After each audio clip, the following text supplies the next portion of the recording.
हे कन्हैया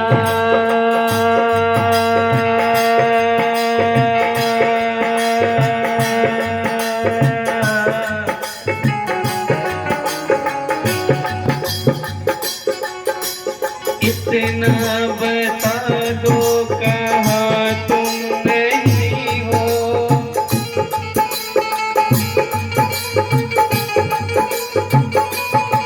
ये सबको पता है जगह हर तुम्हीं हो।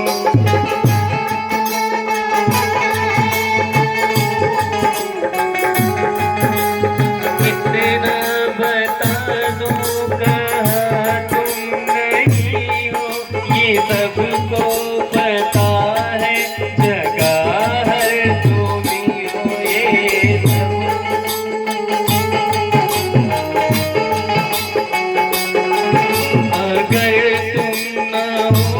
ये दुनिया न होती।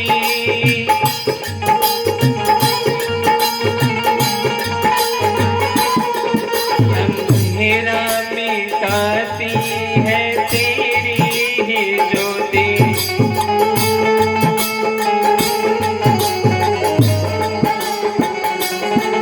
फूलों में महक तुमसे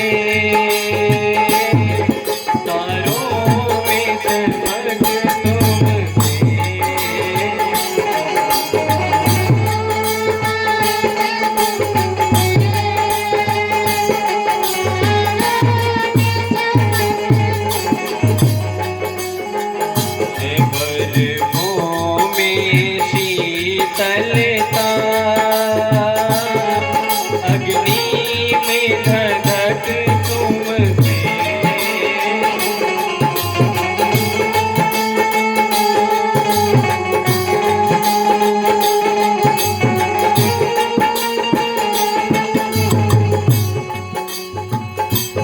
जिस ओर नजर डालो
आपसे प्रेम करती हैं, पर कन्हैया ये याद रखो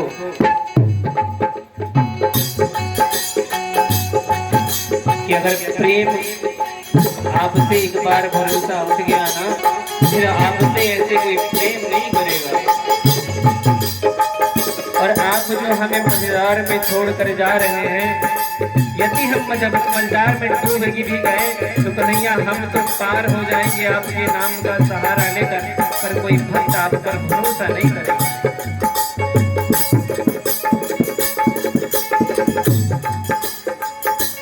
मझधार में नैया है,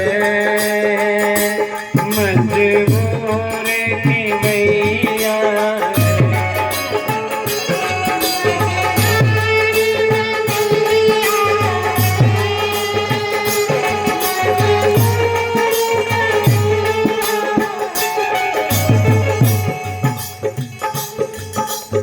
विश्वास मेरा ये टूटे ना प्यारे,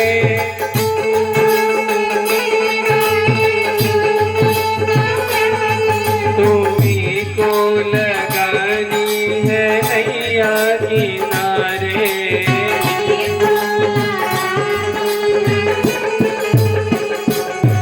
चले आओ मोहन ना ढूंढो बहाना,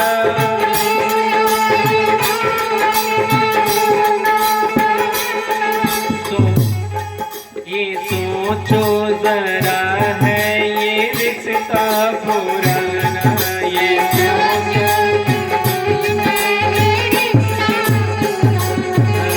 सोचो जरा ये है रिश्ता पुराना।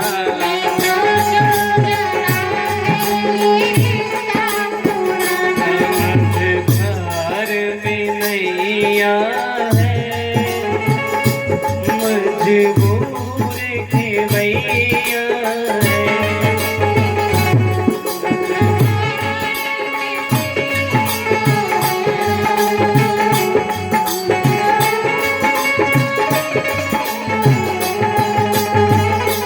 जिस ओर नजर डालो एक तेरा नजारा है,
तुझसे जुड़ी है कहानी हमारी,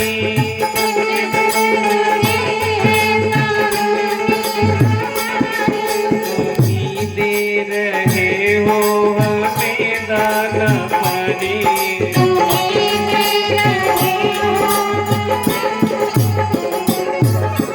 तुझसे जुड़ी है कहानी हमारी,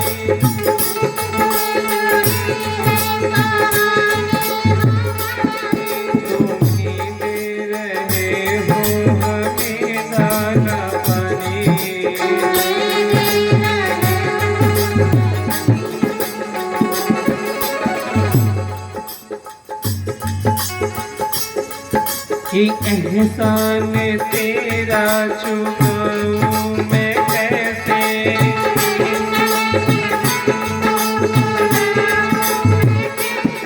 किया तूने जो वो भुलाऊं मैं कैसे किया।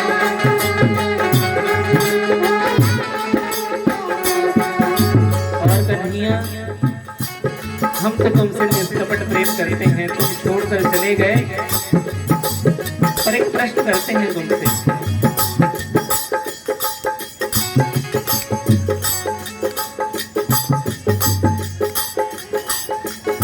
कन्हैया जब ऐसे सताना ही था तो अपनाया क्यों था?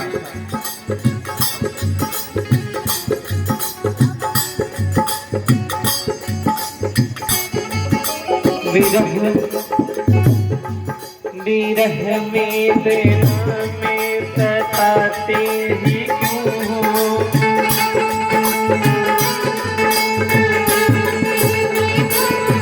विरह में देना में सताते ही क्यों हो।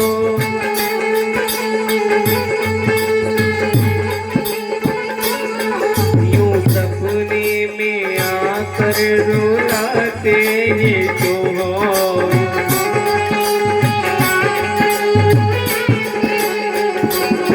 तेरे दर से मोहन कहाँ जाए सुन हम,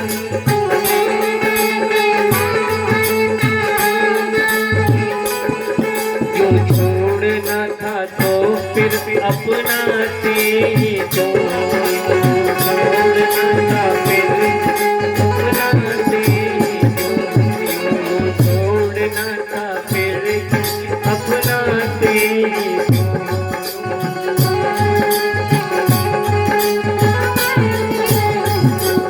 एक बार चले आओ सरकार चले आओ,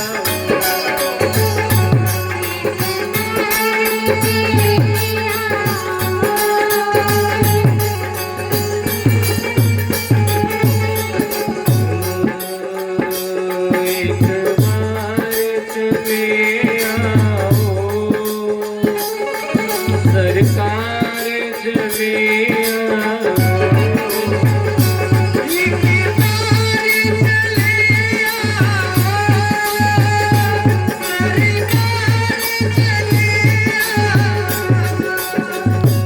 एक आस तुम्हारी है, विश्वास तुम्हारा है, अब इतना बता यहाँ कौन हमारा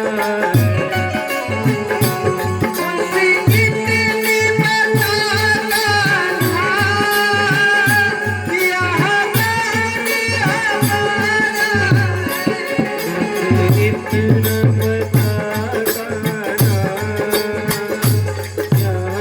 कौन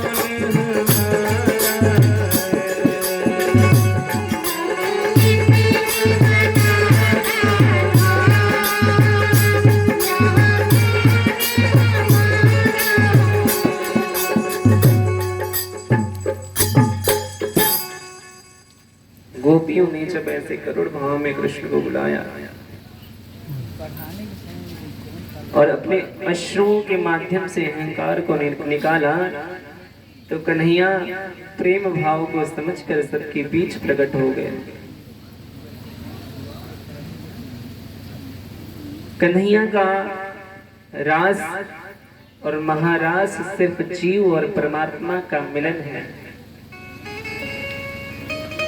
हमारे समाज में हम इतने पापी हैं कि उस ब्रह्म के अपने भक्तों के मिलन को भी हम काम वासना युक्त एक दृश्य बनाकर रख देते।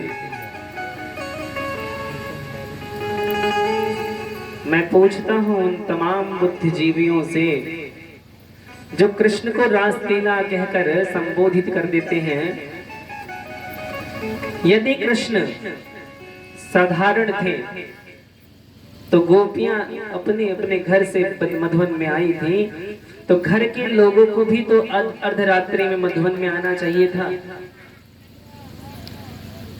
ये कथा बताती है कि गोपियां जो सिद्ध सेवियां थी, जो संत थे, जो मिथिला की नारियां कृष्ण को अपने पति रूप में पाना चाहती थी, जो गोपियों के रूप में अवतरित हुए थे, उन सब ने प्रेम रस को पाने के लिए, अपने प्रभु को पाने के लिए गोपी के रूप में जन्म लिया था।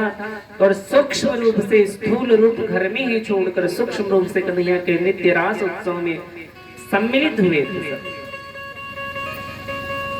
भगवान ने रास के माध्यम से दो कार्य किया। एक तो जो सिद्ध संत भगवान को अपनाना चाहते थे, उनके सारे विकारों को नष्ट करके हमेशा के लिए कृष्ण अपने अंदर समाहित कर लिए। इस आवागमन से अपने भक्तों को अपना परम धाम प्रदान कर दिए। और दूसरा, कामदेव को अहंकार हो गया था, इस संसार में ऐसा कोई नहीं जो मेरे बल से बच जाए। भगवान ने इस रास पंचाध्यायी के माध्यम से कामदेव को पराजित कर दिया। पर हम आप इतने पापी हैं, इस रास पंचाध्यायी को समझ नहीं पाएंगे। हमारे आपके मन में तो विकारों का घर बना हुआ है, और जैसी हमारे दृष्टिकोण है वैसा हमारा सोच। जब हम कोई गलती करें और रो देना, तो अश्रु के माध्यम से हमारा पश्चाताप बाहर आता है। गोपियों के अंदर अहंकार था, पर उस आंसुओं के माध्यम से, अश्रुओं के माध्यम से सारा अहंकार बाहर आ गया। जब वो निष्कपट प्रेम की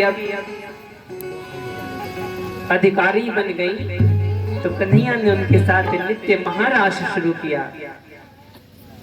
इधर हमारे भोले बाबा ने देखा कि नित्य रास में हमारी मैया पार्वती जी भी जा रही हैं,